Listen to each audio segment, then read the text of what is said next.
প্রিয় শ্রোতা, সবাইকে স্বাগত জানাই রেডিও ভূমি 92.8 FM এ। আজ 1 সেপ্টেম্বর মঙ্গলবার, ঘড়িতে সময় রাত 10:31। করোনাকালীন এই সময় বিশেষজ্ঞ চিকিৎসকদের মতামত বিষয়ক প্রতিদিনের বিশেষ আয়োজন রেডিও ভূমি ও হিউম্যানিট বাংলাদেশের যৌথ প্রযোজনায় করোনায় করণীয় নিয়ে আপনাদের সাথে আছি আমি খাদিজা হোসেন সাবিহা। আজ আমাদের সাথে যুক্ত আছেন doctor Rubaiya Khan, president, child and adolescent psychiatry, department of psychiatry, Bangabandhu Sheikh Mujib medical বিশ্ববিদ্যালয়। প্রিয় শ্রোতা, আপনার প্রশ্ন কিংবা মতামত নিয়ে আমাদের সাথে সরাসরি যুক্ত হতে পারেন আমাদের অনলাইন লাইভে। আমাদের ফেসবুক পেজ facebook.com/radiobhumi এর অনুষ্ঠানের পোস্টে আপনার যে কোনো কথা লিখুন। আমরা আজ কথা বলবো চাইল্ড অ্যান্ড অ্যাডোলেসেন্ট সাইকিয়াট্রি নিয়ে। আমরা সরাসরি অনুষ্ঠানে চলে যাচ্ছি। ডক্টর রুবাইয়া, করোনায় করণীয়তে আপনাকে স্বাগত জানাচ্ছি। কেমন আছেন? ধন্যবাদ সাবিহা, আমি ভালো আছি আলহামদুলিল্লাহ। শুরুতে আমি আপনার কাছে জানতে চাইবো যে মন খারাপ থাকাটাই কি ডিপ্রেশন, নাকি মন খারাপ থাকা এবং ডিপ্রেশনে থাকা দুটোর মধ্যে কোনো পার্থক্য রয়েছে? ধন্যবাদ সাবিহা, খুবই গুরুত্বপূর্ণ আপনি একটি প্রশ্ন করেছেন। আমরা আসলে আমাদের ডে টু ডে লাইফে সবসময় ডিপ্রেশন ওয়ার্ডটা ইউজ করি। যখনই আমাদের মন খারাপ হয় আমরা বলি যে আমি তো ডিপ্রেসড বা আমি তো ডিপ্রেশনে ভুগছি, কিন্তু আসলে মন খারাপ আর ক্লিনিক্যাল ডিপ্রেশন বা সাইকিয়াট্রিস্টরা যেটাকে ডিপ্রেসিভ ডিসঅর্ডার বলে সেটার মধ্যে কিছু পার্থক্য রয়েছে। যখন কেউ কোনো life event, negative life event বা অ্যাডভার্স লাইফ ইভেন্টে এক্সপেরিয়েন্স করে, যেমন হচ্ছে কারো পরীক্ষা খারাপ হলো বা হচ্ছে কারো কোনো নিকটাত্মীয় মারা গেল বা কেউ যদি কোনো ফিনান্সিয়াল ক্রাইসিসে ভুগে, তখন তার মন খারাপ হয়। এটা খুবই নর্মাল একটা রেসপন্স বা এটা একটা নর্মাল হিউম্যান একটা ইমোশন, কিন্তু এটাকে আমরা একদম ডিপ্রেশন বলতে পারবো না। ডিপ্রেশনের একটি মূল ফিচার হচ্ছে এই মন খারাপ থাকা, কিন্তু এই মন খারাপ থাকা এবং স্বাভাবিক দিনের যে মন খারাপ থাকা সেটার মধ্যে কিছু পার্থক্য রয়েছে। যেমন ডিপ্রেশনের যে মন খারাপটা থাকে সেখানে দেখা যায় যে সব সময় মন খারাপ থাকে, একদম দিনের বেশিরভাগ সময় প্রতিদিন মন খারাপ থাকে এবং কিছুতেই এই মনটা ভালো হয় না, বা যে কোনো জায়গায় যাক না কেন মানুষটি, তার মন কোনোভাবেই ভালো হয় না। এবং এই মন খারাপের সাথে যে সমস্যাটি থাকে তার ফাংশনাল ইম্পেয়ারমেন্ট থাকে। ফাংশনাল ইম্পেয়ারমেন্ট থাকতে আমরা বুঝি যে তার যে একটা মানুষের যে দৈনন্দিন কাজকর্ম সেই কাজগুলো ব্যাহত হয় এই মন খারাপের জন্য। যেমন হচ্ছে আমার ব্যক্তিগত জীবন বা আমার পারিবারিক জীবন, আমরা সামাজিক ভাবে মানুষের সাথে মিশি বা আমরা যখন কোনো কাজ করি, প্রফেশনালি আমরা কাজ করি, সেই কাজগুলো যখন এই মন খারাপের জন্য করতে পারবে না, তখন আমরা এটাকে হয়তো ডিপ্রেশন বলতে পারবো। এছাড়াও হচ্ছে ডিপ্রেশন ডায়াগনোসিস করার জন্য শুধু মন খারাপ এটা দিয়ে আমরা শুধু ডিপ্রেশন ডায়াগনোসিস করতে পারি না। এই মন খারাপের সাথে আমার আরো কিছু ফিচার্স লাগবে যদি আমি ক্লিনিক্যালি সেটাকে ডিপ্রেশন বলতে চাই। ধন্যবাদ আপনাকে। আমি আপনার কাছে জানতে চাইবো যে আপনি যে বললেন মাত্রই যে ডিপ্রেশনের মন খারাপের সাথে আরো কিছু ক্লিনিক্যাল ফিচার বা রোগের আরো কিছু লক্ষণ থাকা জরুরি। আমি জানতে চাইবো যে এই লক্ষণগুলো আসলে কি কি? আচ্ছা, ডিপ্রেশনের যদি আমি কোর ফিচার বলি তাহলে ডিপ্রেশনের কোর ফিচার হচ্ছে দুটো। একটা হচ্ছে মন খারাপ লাগা, যে সব জায়গায় সবখানে মন খারাপ লাগা, যেটা আমি কিছুক্ষণ আগে বলেছি, এবং আরেকটা হচ্ছে যে কোনো কাজকর্মে আগ্রহ না পাওয়া, যেসব আমাদের ডেইলি অ্যাক্টিভিটিস গুলো আছে সেগুলোতে আগ্রহ না পাওয়া। যেমন কেউ হয়তো পড়ালেখা করতো সেটাতে সে আগ্রহ পাচ্ছে না, বা যে কাজ করতো সেটাতে আগ্রহ পাচ্ছে না, বা তার ডেইলি অ্যাক্টিভিটিস যেমন হচ্ছে নিজের যে পার্সোনাল হাইজিন সেটাতেও সে আগ্রহ পাচ্ছে না। অথবা হচ্ছে যে যেসব কাজে তার আগে ভালো লাগতো, যেগুলো তার হবি ছিল বা শখ ছিল, যেগুলাতে সে আনন্দ পেত, যেমন হয়তো ফ্রেন্ডের সাথে ঘুরতে যেতে ভালো লাগতো বা হয়তো মুভি দেখতে ভালো লাগতো, তো সেগুলো এখন আর ভালো লাগছে না। এই দুটো হচ্ছে গিয়ে একদম মানে কোর ক্রাইটেরিয়া ডিপ্রেশনের। যদি আমি মেজর ডিপ্রেসিভ ডিসঅর্ডার বা ডিপ্রেসিভ এপিসোড ডায়াগনোসিস করতে চাই, আমার এই দুইটা ফিচারের মধ্যে একটা ফিচার লাগবেই। এছাড়া কিছু মানে আরো ফিচার আছে, যেমন হচ্ছে ঘুমের সমস্যা, ঘুম অতিরিক্ত হওয়া বা ঘুম কমে যাওয়া। আমরা অনেক সময় ভাবি যে ডিপ্রেশন হলে হয়তো শুধু মানে ঘুম কমেই যায়, কিন্তু উল্টাটাও আসলে ক্লিনিক্যালি দেখা যায় যে অনেক সময় ঘুম বেড়ে যায় ডিপ্রেশনে। এছাড়া হচ্ছে খাবার রুচি কমে যাওয়া বা বেড়ে যাওয়া, ওজন কমে যাওয়া বা বেড়ে যাওয়া। যদি কারো ওজন 1 মাসের মধ্যে 5 ভাগ মানে 5% যদি অল্টারেশন হয় তাহলে আমরা সেটাকে একটা ক্রাইটেরিয়া হিসেবে ধরি। এছাড়া হচ্ছে যে একদম ক্লান্তি বোধ করা, অল্পতে ক্লান্ত হয়ে যাওয়া। পেশেন্টরা কিন্তু আমাদের কাছে এটা খুব কমপ্লেইন করে যে আমি আগের মতো কাজ করতে পারি না, আমি খুব ইজিলি টায়ার্ড হয়ে যাই। পেশেন্টরা খুব রেয়ারলি এসে বলে যে আমার মন খারাপ। পেশেন্টরা এই কমপ্লেইনটাই করে যে আমি আগের মতো কাজকর্ম করতে শক্তি পাই না বা ক্লান্ত হয়ে যাই।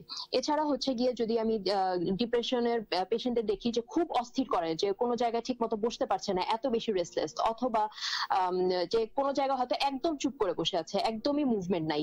এই জিনিসগুলো হচ্ছে ডিপ্রেশনের লক্ষণ।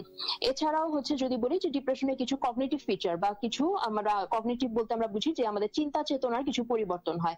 যেমন যে ডিপ্রেশনে থাকে তার দেখা যায় সে সবসময় সবকিছু একদম নেগেটিভ ভাবে, যে তার আমাকে দিয়ে কিছু হবে না, একসময় সবসময় একদম বোথলেস একটা ফিলিং যে আমি কিছুই করতে পারবো না, বা গিলটি ফিলিংস এ ভুগে। দেখা যায় যে ইনঅ্যাপ্রোপ্রিয়েট এবং এক্সেসিভ গিল্ট, যেমন হয়তো অনেক আগে কোনো একটা ভুল করেছে, সেটা এতদিন তার হয়তো মনেও ছিল না, কিন্তু এখন যখন সে ডিপ্রেশনে ভুগছে তখন তার ওই গিল্টের কথা মনে পড়ছে এবং ওইটার জন্য সে এখন মনে করে যে আমার এখন শাস্তি পাওয়া দরকার। এরকম ছোটখাটো সমস্যাকে সে অনেক এক্সাজারেট করে দেখে।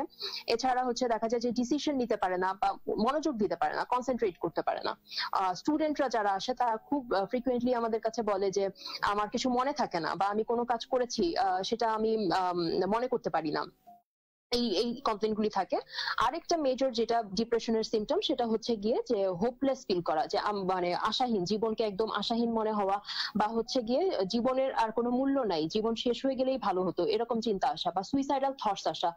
অনেকে দেখা যায় যে সুইসাইডাল প্ল্যান করে বা সুইসাইডাল অ্যাটেম্প নিয়ে নেয়। তো এগুলো হচ্ছে ডিপ্রেশনের সিমটমস। তো ডিপ্রেশন যদি আমি ডায়াগনোসিস করতে চাই ক্লিনিক্যালি, তো আমার অবশ্যই এখান থেকে 5টা সিমটম থাকতে হবে মিনিমাম 2 উইকস এর জন্য। এবং এই সিমটমস গুলোর জন্য আমি যেটা বলেছি যে তার ফাংশনাল ইম্পেয়ারমেন্ট থাকতে হবে অথবা ডিস্ট্রেস হতে হবে। যেটা বললাম যে ফাংশনাল ইম্পেয়ারমেন্ট মানে হচ্ছে তার দৈনন্দিন কাজকর্মগুলো ব্যাহত হবে, অথবা সেই কাজগুলো সে করতে পারছে কিন্তু সেই কাজগুলো করার জন্য তার অনেক স্ট্রাগল করতে হচ্ছে, বা তার নিজের সাথে যুদ্ধ করে সেই কাজগুলি করতে হচ্ছে। তো এগুলি হচ্ছে বেসিক্যালি ডিপ্রেশনের সিমটমস। ধন্যবাদ আপনাকে। আপনি অনেক সুন্দর করে গুছিয়ে আমাদের বেশ কিছু লক্ষণের কথা বলেছেন। এখন আমি আপনার কাছে জানতে চাইবো যে আপনি অনেকগুলো লক্ষণের কথা বলেছিলেন, এই ডিপ্রেশনের এই লক্ষণগুলো কি সব বয়সী মানুষের জন্য একই রকম হয়, নাকি বয়স ভেদে এর তারতম্য থাকে? বয়স ভেদে এর কিছু তারতম্য থাকে। যেমন হচ্ছে যারা একদম শিশু কিশোর তাদের ক্ষেত্রে এই সিমটমস গুলো হয়তো থাকতে পারে, কিন্তু এদের ক্ষেত্রে হচ্ছে কিছু বেসিক নতুন অন্য কিছু সিমটমস থাকে। আবার যারা বৃদ্ধ বয়স আছে তাদের ক্ষেত্রেও কিছু সিমটমের পার্থক্য থাকে। তো শিশু কিশোরদের ক্ষেত্রে যে সিমটম গুলো থাকে, প্রথমত হচ্ছে আমাদের আসলে অনেকেরই ধারণা নেই যে শিশু কিশোরদের ডিপ্রেশন হয় কিনা। কারণ আমরা ভাবি যে বাচ্চাদের, যেহেতু বাচ্চারা কগনিটিভলি ম্যাচিউরড না বা ইমোশনালি ম্যাচিউরড না, তাই হয়তো ওদের ডিপ্রেশন হতে পারে না। কিন্তু আসলে রিসার্চ গুলোতে দেখা গিয়েছে যে 1% শিশু কিশোর, 1 থেকে 2% শিশু এবং 5% কিশোর কিশোরীদের মধ্যে ডিপ্রেশন দেখা যায়, এবং তাদের সিমটমসটা কিছুটা ডিফারেন্ট হয়। যেমন শিশুদের ক্ষেত্রে যেটা হয় যে শিশুরা খুব ইরিটেবিলিটি শো করে। ইরিটেবিলিটি মানে হচ্ছে গিয়ে মেজাজ খিটখিটা হয়ে যাওয়া, হঠাৎ করে খুব রাগ হয়ে যাওয়া, খুব জিদ করা। যে বাচ্চাটা একদম আগে শান্ত ছিল, আগে সবার কথা শুনতো, হঠাৎ করে দেখা যাচ্ছে যে খুব খিটখিটা হয়ে যাচ্ছে, যে জিদ করছে, কারো কথা শুনছে না। তো এই সিমটমস গুলো বাচ্চারা নিয়ে আসতে পারে। বাচ্চারা খুব রেয়ারলি মন খারাপ নিয়ে আসে বাচ্চাদের, কারণ তাদেরকে যখন আমরা জিজ্ঞেস করি তোমার মন কেমন, সে কিন্তু ওইভাবে এক্সপ্রেস করতে পারে না যে তার মন খারাপ। সে তার বিহেভিয়ার দিয়েই শো করে যে তার মনটা আসলে খারাপ। তো এছাড়াও হচ্ছে বাচ্চাদের ক্ষেত্রে যে সিমটমস দেখা যায় যে তারা অনেক সময় সোমাটিক সিমটমস শো করে। সোমাটিক সিমটমস বলতে যে মন খারাপটা শারীরিক ভাবে প্রকাশ করে, যেমন তাদের হচ্ছে পেটে ব্যথা বা মাথা ব্যথা বা বমি বমি ভাব, বা নন স্পেসিফিক কোন ডিসকমফোর্ট তারা বলে, যেটার কোনো আসলে মানে দেখা যায় যে অন্য ডিপার্টমেন্ট থেকে বা অন্য পেডিয়াট্রিশিয়ানের কাছ থেকে আমাদের কাছে রেফার হয়ে আসে, অনেক টেস্ট করিয়ে আসে, এবং দেখা যায় যে সেই টেস্টগুলোতে কোনো মানে পজিটিভ ফাইন্ডিং পাওয়া যায় না। তখন আমাদের কাছে যখন রেফার হয় তখন আমরা যে হয়তো দেখি যে আসলে তার এই মাথা ব্যথা বা তার পেট ব্যথার কারণটা হচ্ছে গিয়ে ডিপ্রেশন। বা অনেক শিশুর ক্ষেত্রে থাকে যে তারা স্কুলে যেতে চায় না, আগে একদম স্কুলে যেতে চাইতো, এখন হুট করে স্কুলে যেতে চাচ্ছে না, এটা একটা ডিপ্রেশনের ফিচার হতে পারে। এছাড়া বাচ্চারা অনেক অ্যাংজাইটি শো করে, অনেক দুশ্চিন্তা করে, অল্পতেই দেখা যায় যে বাবা মার একদম কোল ঘেঁষা হয়ে যায়, যেটা আগে ছিল না। এগুলো হচ্ছে শিশুদের ক্ষেত্রে ডিপ্রেশনের লক্ষণ। শিশুদের ক্ষেত্রে তো আপনি বেশ সুন্দর করে বলেন। আমি আপনার কাছে জানতে চাই যে যারা টিনেজ বয়সে থাকে বা বয়ঃসন্ধিক্ষণে যারা থাকে, তাদের ডিপ্রেশনের লক্ষণগুলো কিরকম হয়? আচ্ছা, টিনেজে যারা থাকে তাদের হচ্ছে ডিপ্রেশনটা কিছুটা এই বাচ্চাদের মতো হয়, আবার কিছুটা হচ্ছে অ্যাডাল্টদের মতো হয়। এই টিনেজের গ্রুপটাও হচ্ছে খুব ইরিটেবিলিটি শো করে, তারা হচ্ছে অ্যাঙ্গার আউটবার্স্ট করে, মানে হচ্ছে অল্পতে রেগে যায়।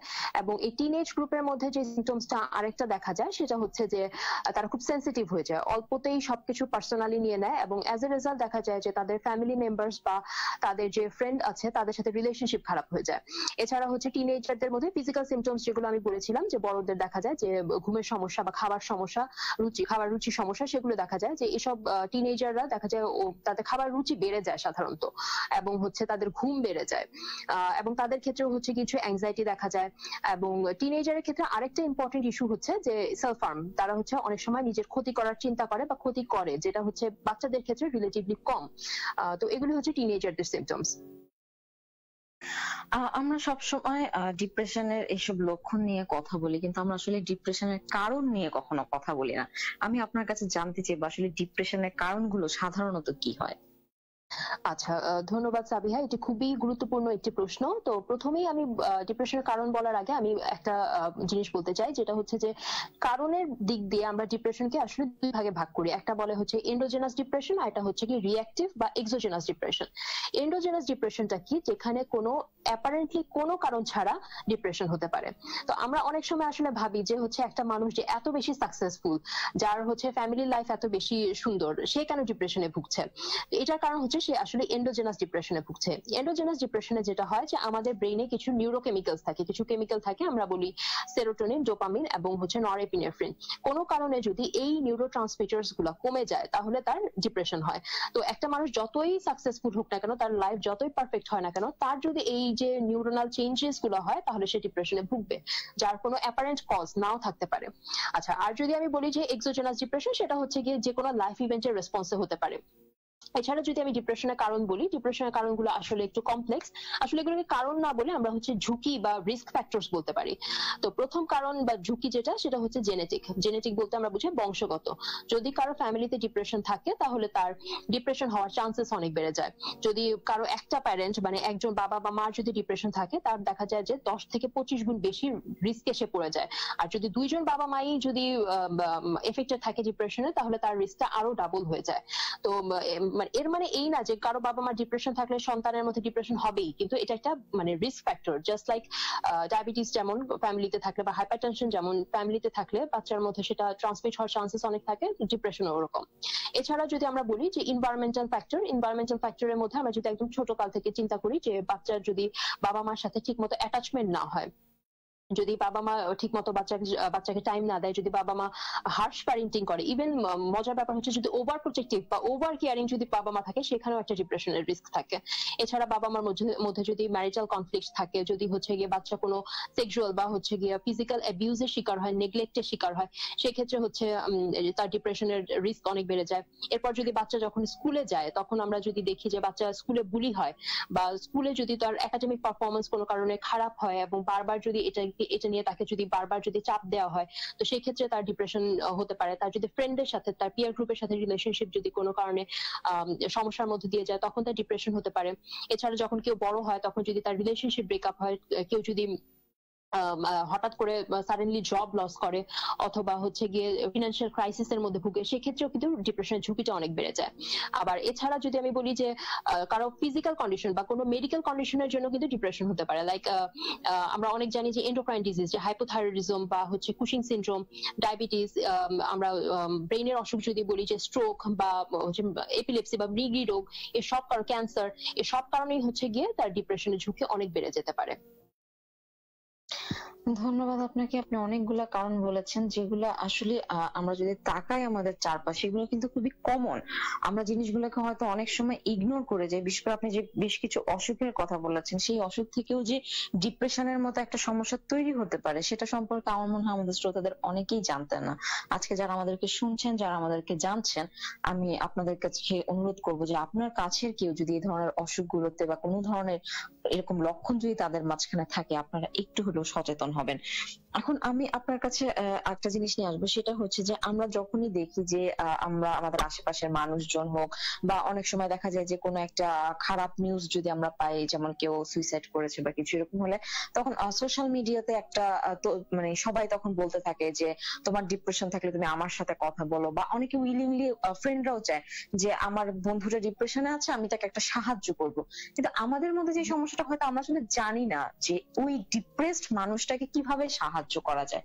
আমি আপনার কাছে এটাই জানতে চাইবো যে আমি যদি আমার আশেপাশের মানুষ, আমার কাছের কাউকে বা পরিচিত কাউকে দেখি যে সে ডিপ্রেশনে আছে এবং আমি তাকে সেটা থেকে বের করে আনতে চাই, তাহলে আমার করণীয় কি? আচ্ছা, প্রথমেই যেটা আপনি করতে পারেন যে ডিপ্রেশন একটা মেন্টাল কন্ডিশন, এটা হচ্ছে কি নিজে বুঝা, এবং এইটার জন্য তার যে মন খারাপ, তার যে কিছু ভালো লাগছে না, এইটা যে তার একটা মেডিকেল কন্ডিশনের জন্য হচ্ছে সেটা নিজে বুঝা। কারণ অনেক সময় দেখা যায় যে আমরা এই জিনিসটা বুঝি না এবং অনেক সময় অনেক জাজমেন্টাল কমেন্ট করে ফেলি। যেমন আমরা বলি যে তোমার চেয়ে তো ও অনেক খারাপ আছে, ও অনেক খারাপ আছে, ওর তো ডিপ্রেশন নাই, তোমার কেন ডিপ্রেশন আছে? তো আমি যেটা বলেছি যে ডিপ্রেশনের যারা ভুগে তারা কিন্তু অলরেডি অনেক গিলটি ফিলিংস এ ভুগে, তারা কিন্তু সব সময় সবকিছু নিজের উপর নিয়ে নেয় যে পুরো পৃথিবীতে যা হচ্ছে সবকিছু আমার জন্য হচ্ছে। তো এরকম জাজমেন্টাল কমেন্ট গুলোতে যেটা হয় যে সে আরো বেশি লো ফিল করে, আরো বেশি খারাপ ফিল করে। হয়তো যে তাকে সাহায্য করতে চাচ্ছে তার ইন্টেনশন কিন্তু এটা ছিল না যে সে লো করবে, তার হচ্ছে ইন্টেনশন ছিল যে তাকে হেল্প করবে, কিন্তু প্রপার ওয়েটা না জানার কারণে সে কিন্তু আরো তাকে খারাপ ফিল করালো। তো এক্ষেত্রে যেটা করা যেতে পারে যে ডিপ্রেশনের পেশেন্ট যারা থাকে তারা অনেক সময় নিজেদেরকে উইথড্র করে ফেলে সবকিছু থেকে, সব অ্যাক্টিভিটিস থেকে, সব সোশ্যালি সব মানুষদের কাছ থেকে। তো ওই সব মানুষদের মানে যারা ডিপ্রেশনে ভুগে তাদেরকে জানানো যে আমি আছি, তুমি যদি চাও কখনো আমার সাথে কথা বলতে আমি তোমার জন্য অ্যাভেলেবেল আছে, এবং তার ডেইলি অ্যাক্টিভিটিস গুলো যাতে সে শুরু করতে পারে এই জন্য তাকে এনকারেজ করা, এবং সবচেয়ে ইম্পর্টেন্ট যেটা যে তাকে এনকারেজ করা কোনো মেন্টাল হেলথ প্রফেশনালের হেল্প নেওয়া, এবং সেই ব্যাপারগুলোতে তাকে ইনফরমেশনস গুলি দেওয়া যে কোথায় গেলে সে হেল্প পাবে। এবং যখন সে মেন্টাল হেলথ প্রফেশনাল কাছে যাবে তখন কিন্তু মেন্টাল হেলথ প্রফেশনাল ওই শুধু কিন্তু ওই পার্সনটাকে নিয়ে ডিল করে না, তার আশেপাশে সবাইকে নিয়ে ডিল করে। তো তখন কিন্তু মেন্টাল হেলথ প্রফেশনালরা বলে দেয় যে কিভাবে ওর ক্ষেত্রে স্পেসিফিক একটা মানুষের ক্ষেত্রে আপনি কিভাবে তাকে হেল্প করবেন। ধন্যবাদ আপনাকে। আমি এখন আপনার কাছ থেকে জানতে চাইবো যে আমরা প্রায়শই দেখি যে ডিপ্রেশনের কারণে অনেকে আত্মহত্যা করেন, এবং এই আত্মহত্যার বেশিরভাগ রিপোর্টে আমরা অনেক সময় দেখতে পাই যে বলা হয় যে উনি সেই আত্মহত্যাটা প্রথমবার চেষ্টাতেই করেননি। বেশিরভাগ ক্ষেত্রে যে জিনিসটা হয় যে তিনি কয়েকবার চেষ্টা করে বিফল হয়ে তারপরে আত্মহত্যা করতে সফল হয়েছেন। তো আমার জানার আগ্রহ হচ্ছে যে এই যে আত্মহত্যা যে একটা মানুষ চেষ্টা করতেছে, তার মধ্যে তো নিশ্চয়ই কিছু সাইন সিমটম বা ওয়ার্নিং সাইন যেগুলোকে আমরা বলি, এ ধরনের কিছু তো অবশ্যই থাকে। সেই ওয়ার্নিং সাইন গুলো আসলে কি, যেটা দেখে আমরা বুঝতে পারবো যে একটা মানুষ এই ধরনের চেষ্টার মধ্যে লিপ্ত আছে? আচ্ছা, ধন্যবাদ সাবিহা।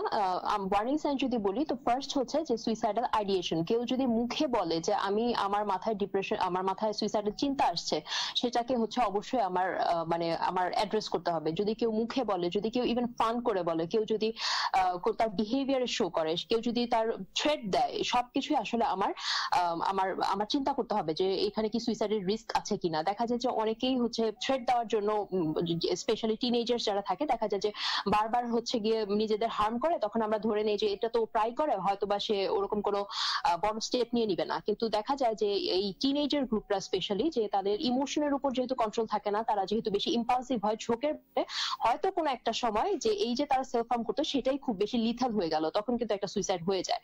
তো মেইন জিনিস যেটা আমি বললাম যে যখন কেউ সুইসাইডের কথা বলে তখন সেটা অবশ্যই আমার আমলে আনতে হবে, 1 নাম্বার।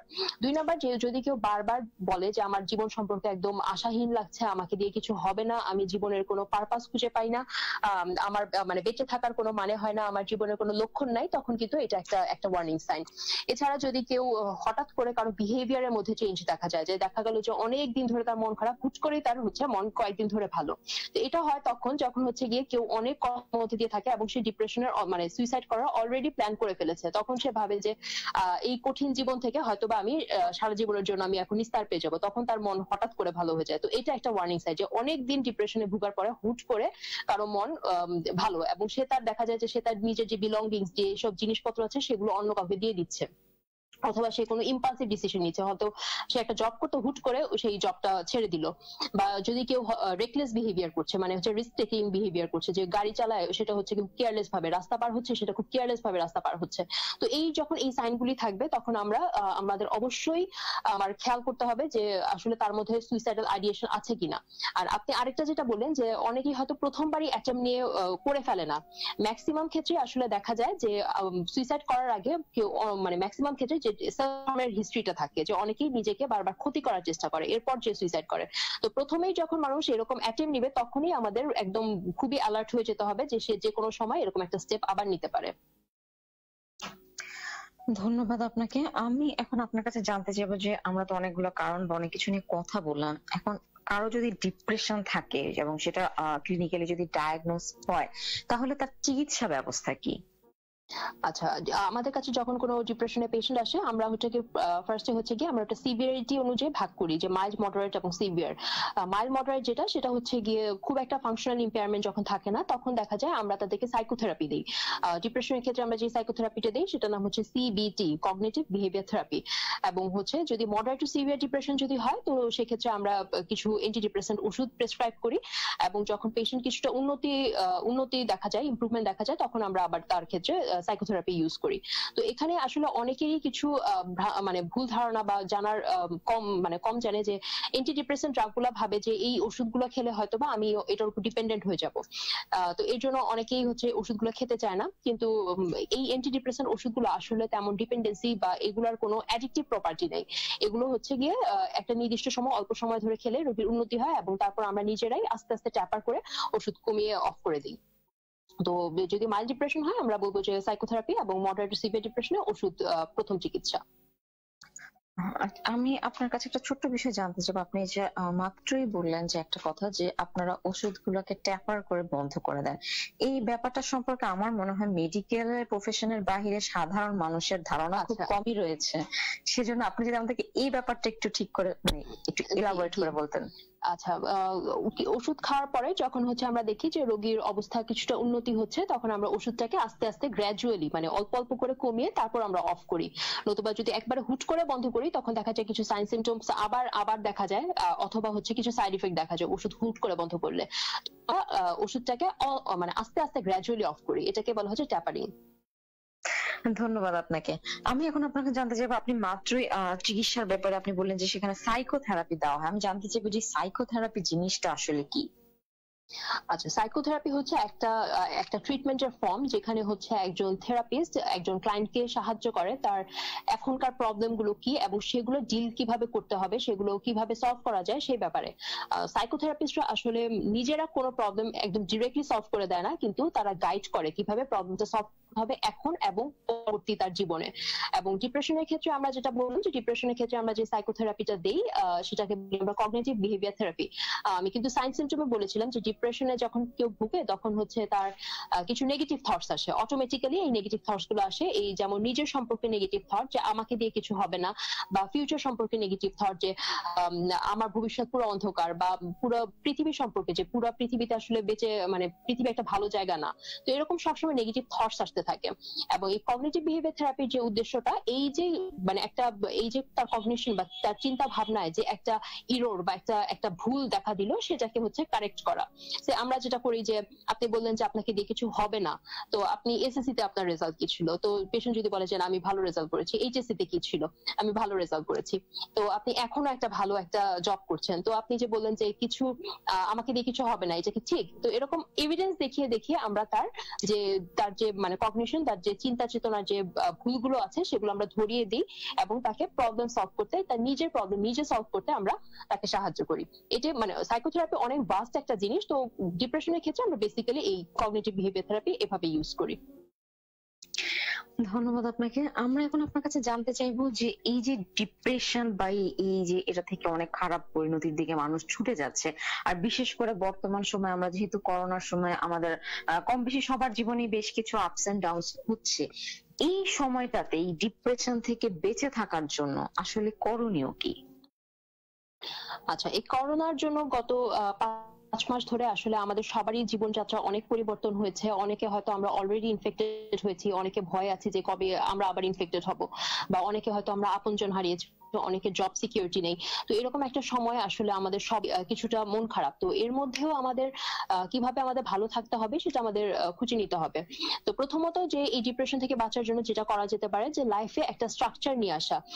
গত 5 মাস ধরে যেটা হয়েছে যে আমাদের লাইফ আসলে পুরোপুরি এলোমেলো হয়ে গিয়েছে। তো লাইফে একটা স্ট্রাকচার নিয়ে আসা, লাইফে একটা রুটিন ফলো করা, যে আগে যে সময় আমি একটা ঘুম থেকে উঠার একটা নির্দিষ্ট সময়, খাওয়ার একটা নির্দিষ্ট সময়, আবার ঘুমাতে যাওয়ার একটা নির্দিষ্ট সময়, বা অন্য কাজ করার একটা নির্দিষ্ট সময়, এবং এই রুটিনটা যতটা পসিবল আমার প্রিভিয়াস লাইফের কাছাকাছি যেন হয়। তো এটা হচ্ছে কি প্রথম আমি করতে পারি। এটা হচ্ছে লাইফে একটা স্ট্রাকচার দিবে, লাইফে একটা যে আমরা একটা আনসার্টেনিটির মধ্যে ভুগছি এখন, সেটার মধ্যে একটা সার্টেইন একটা ফিলিংস দিবে। সেকেন্ড যেটা করা যায় যে ঘুম এবং খাওয়া দাওয়া, এই জিনিসগুলো মেনটেন করা যায়। তো এখন করোনার জন্য যেহেতু আমরা অনেকেই মানে বাইরে যেতে পারছি না, তো বাড়িতেই আমরা টাইম, যারা হচ্ছে মানে অবসর সময়টা আমরা বাড়িতেই কাটাতে পারি, বিভিন্ন পরিবারের মানুষজনের সাথে একসাথে বসে গল্প গুজব করে, বা টিভি দেখে, কোনো ইনডোর গেমস খেলে, বা হচ্ছে গিয়ে একসাথে এক্সারসাইজ করে, এই জিনিসগুলো করলে হচ্ছে কিছুটা মানসিক স্বস্তি সে লাভ করা যায়। ধন্যবাদ আপনাকে। আমি এখন জানতে চাইবো যে এই সময়টা, এটা তো আপনি যেটা বলেন সেটা তো নর্মাল বয়স্ক বা আমরা যারা মানে টিনেজ বয়স বা একটু প্রাপ্তবয়স্ক আছে তাদের ক্ষেত্রে, বাচ্চাদের ক্ষেত্রে কি করণীয়?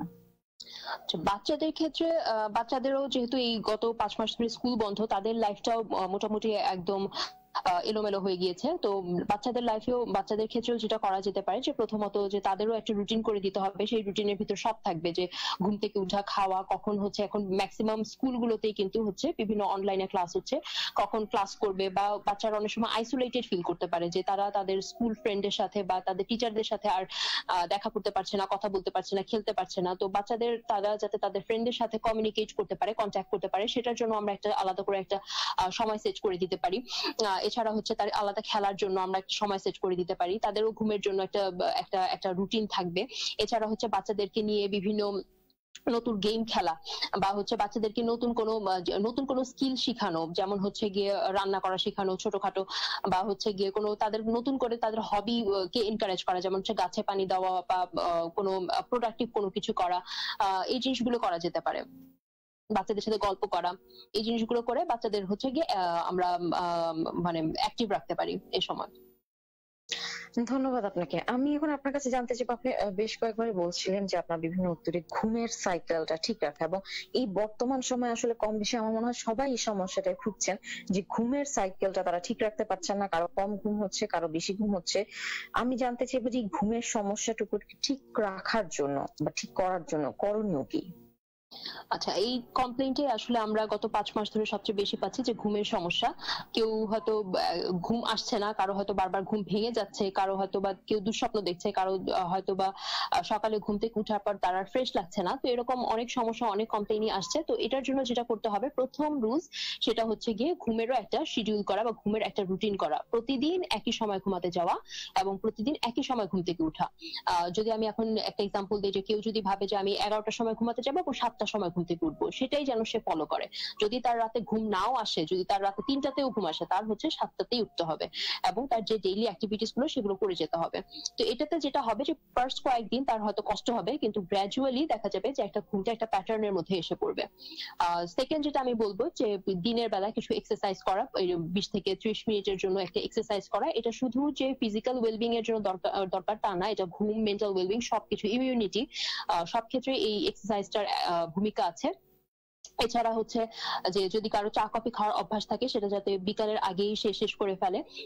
যদি দুপুর বেলা বা দিনের বেলা অনেকের ঘুমের অভ্যাস থাকে, সেটা যাতে কখনোই 45 মিনিট বা আধা ঘন্টা 45 মিনিটের যাতে বেশি না হয়। রাতের খাবারটা একটু আগে আর্লি শেষ করা, যেমন ঘুমের 2 ঘন্টা আগে আর্লি শেষ করা, তাহলে হচ্ছে ঘুমের সময় বেশি অস্থির লাগবে না। এছাড়া হচ্ছে যদি কেউ গ্যাজেট ইউজ করে, যে মোবাইল, ল্যাপটপ আমরা সবাই ইউজ করি, ঘুমের 2 ঘন্টা আগে অ্যাটলিস্ট, যাদের ঘুমের সমস্যা তাদের ঘুমের 2 ঘন্টা আগে অ্যাটলিস্ট এগুলো অফ করে দিতে হবে। এছাড়া হচ্ছে গিয়ে বিছানাকে শুধুমাত্র ঘুমের কাজে ব্যবহার করা। তো আমরা দেখা যায় যে আমরা আমাদের ডেইলি লাইফে আমরা বিছানায় বসে পড়াশোনা করি, বিছানায় বসে টিভি দেখি, বিছানায় বসে আমরা ফেসবুক চালাই। তো এটাতে এটা করা যাবে না। আমরা শুধু বিছানাকে শুধুমাত্র ঘুমের কাজে ব্যবহার করতে হবে। এটাতে যেটা হবে, ব্রেইনে অটোমেটিক একটা পেয়ারিং হবে যে বিছানা মানেই ঘুম। তো যখনই কেউ বিছানায় যাবে অটোমেটিক্যালি ব্রেইনে একটা সিগন্যাল যাবে যে হচ্ছে এখন আমার ঘুমাতে হবে। এছাড়া হচ্ছে কি, যদি কারো ঘুম না আসে, ঘুম মানে বিছানায় যাওয়ার 15 থেকে 20 মিনিটের মধ্যে যদি কারো ঘুম না আসে, তাহলে তার বিছানা থেকে উঠে যেতে হবে এবং কোনো সুদিং বা কোনো মানে কোনো সুদিং কাজ করা যেতে পারে, যেমন হচ্ছে কোনো গল্পের বই পড়া, কোনো লো টোনের মিউজিক কোনো শোনা, কোনো এক্সাইটিং কাজ করা যাবে না। তো এগুলো করে যখন তার আবার ঘুম আসবে, সে আবার বিছানায় যে ঘুমের চেষ্টা করবে। এছাড়া আরেকটা জিনিস যেটা বলবো, যে যদি সম্ভব হয় যে দিনের বেলা একটু সানলাইটে যাওয়া, যে ঘরের পর্দাগুলো সরিয়ে দেওয়া। এখন তো আমরা খুব একটা বাইরে যেতে পারছি না, রুমের পর্দাগুলো সরিয়ে দেওয়া বা বারান্দায় যাওয়া বা ছাদে যাওয়া। এটাতে যেটা হয় যে আমাদের যে মেলাটোনিন যে হরমোনটা আছে সেটা হচ্ছে গিয়ে কমে যায়, এবং এতে যেটা হয় যে দিনের বেলার ঘুম আসবে না আমার, তখন রাতে ঘুমের চান্সেসটা অনেক বেড়ে যাবে। এছাড়া যদি বলি যে ঘুমের পরিবেশ সম্পর্কে, ঘুমের একটা আরামদায়ক পরিবেশ তৈরি করতে হবে, যেখানে হচ্ছে সব থাকবে না, অন্ধকার থাকবে, তাহলে ঘুমটা কিছুটা উন্নতি মানে এইসব রুলস ফলো করলেই দেখা যায় যে ম্যাক্সিমামের ঘুমের যথেষ্ট উন্নতি হয়। আর এরপরও যদি ঘুমের উন্নতি না হয়, তাহলে আমি বলবো যে অবশ্যই কোনো ফিজিশিয়ান বা মেন্টাল হেলথ প্রফেশনালের সাথে যোগাযোগ করবেন। কারণ আমরা একটা কমন প্রবলেম যেটা পাই, যে ঘুমের যখনই কোনো সমস্যা হয় তাহলে তখনই সবাই আমরা ফার্মাসি থেকে ওষুধ, যেই ওষুধগুলো আছে সেগুলো কিনে বছরের পর বছর খেতে থাকি, এবং এই ওষুধগুলোর কিন্তু অ্যাডিকটিভ প্রপার্টি আছে। দেখা যায় যে এই ওষুধগুলো দীর্ঘমেয়াদী খেলে পরে এই ওষুধগুলো ছাড়া ঘুম আসতে চায় না, একটা ডিপেন্ডেন্সি ক্রিয়েট হয় এবং টলারেন্স ডেভেলপ করে। টলারেন্স মানে হচ্ছে যে আগে আমার যেই ডোজে ওষুধ কাজ করতো সেই ডোজে এখন আর ওষুধ কাজ করে না, তার চেয়ে অনেক বেশি ডোজে এখন আমার ওষুধ, ওই একই ঘুম আসার জন্য আমার অনেক বেশি ডোজ লাগে। তো যখন আমাদের কাছে পেশেন্টরা আসে, দেখা যায় যে অলরেডি সে অনেক হাই ডোজ ওষুধ খাচ্ছে, তো তার মানে প্রাইমারি প্রবলেম যেটা ছিল তার চেয়ে বেশি প্রবলেম এই যে সিডেটিভ ইউজের জন্য আরো বেশি প্রবলেম হয়, এবং সেটা ছাড়াতে গিয়ে দেখা যায় আমাদের আরো বেশি ওটা ট্রিট করতে গিয়ে, ওটা ডিল করতে গিয়ে আমাদের আরো বেশি প্রবলেম হয়। তো আমি বলবো যে যদি এইসব নিয়মগুলো মানার পরও আপনার ঘুম না আসে, তাহলে আপনি কোনো ফিজিশিয়ানের সাথে একটু যোগাযোগ করুন। ধন্যবাদ আপনাকে। আমরা অনুষ্ঠানের একদম শেষ পর্যায়ে চলে এসেছি। আপনি আমাদের আজকের অনুষ্ঠানে সময় দিয়েছেন এবং আমাদের প্রশ্নগুলো খুব সুন্দর গুছিয়ে উত্তর দিয়েছেন, সেজন্য আমরা আপনার কাছে অনেক কৃতজ্ঞ। ধন্যবাদ আপনাকে, এবং ধন্যবাদ রেডিও ভূমিকে এখানে কথা বলার সুযোগ করে দেওয়ার জন্য। প্রিয় শ্রোতা, এতক্ষণ শুনছিলেন রেডিও ভূমি ও হিউম্যানিট বাংলাদেশের যৌথ প্রযোজনায় করোনায় করণীয়। আপনাদের সাথে ছিলাম আমি খাদিজা হোসেন সাবিহা। আজ আমাদের সাথে যুক্ত ছিলেন doctor Rubaiya Khan, resident child and adolescent psychiatry, department of psychiatry, Bangabandhu Sheikh Mujib medical বিশ্ববিদ্যালয়। আগামী দিন এই সময় আমরা আবারও আপনাদের মাঝে হাজির হব করোনায় করণীয় নিয়ে। ততক্ষণ পর্যন্ত ভালো থাকুন, সুস্থ থাকুন, আর শুনতে থাকুন রেডিও ভূমি 92.8 FM। সঙ্গে থাকুন রেডিও ভূমি 92.8।